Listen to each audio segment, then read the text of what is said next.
വഖഫ് ബില്ലിൽ KCBC നിലപാട് തള്ളി കോൺഗ്രസ് അംഗീകരിച്ചത് സമസ്തയുടെ ആവശ്യം. ഇത് UDF രാഷ്ട്രീയത്തെ സ്വാധീനിക്കുമെന്നാണ് ഇനി അറിയേണ്ടത്.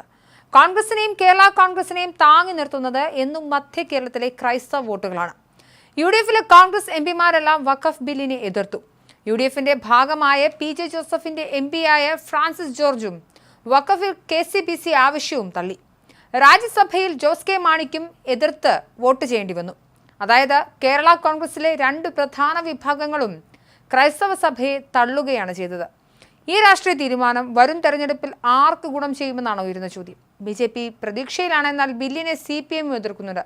പക്ഷേ കോൺഗ്രസിനോടുള്ള KCBCയുടെ പ്രതികാരം ചില കേന്ദ്രങ്ങളിലെങ്കിലും ഇടതിന് വോട്ടാകുമെന്ന ചിന്ത CPMനുണ്ട്.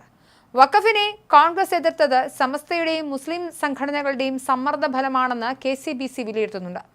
ബില്ലിനെ പിന്തുണയ്ക്കണമെന്നാവശ്യപ്പെട്ട് കേരള കത്തോലിക്ക മെത്രാൻ സമിതിയും കാത്തലിക് ബിഷപ്സ് കോൺഫറൻസ് ഓഫ് ഇന്ത്യയും പരസ്യമായി രംഗത്ത് വന്നതിന് പിന്നാലെ UDF തൃശങ്കുവിലായി എന്നാണ് പ്രചരണങ്ങൾ.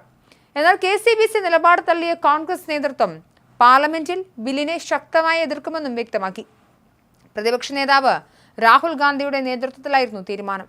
ലോക്സഭയിൽ അത് പ്രതിഫലിപ്പിക്കുകയും ചെയ്തു. വഖഫ് ബില്ലിൽ ശക്തമായ എതിർപ്പ് വ്യക്തമാക്കി ET മുഹമ്മദ് ബഷീർ MP പ്രതികരിച്ചു.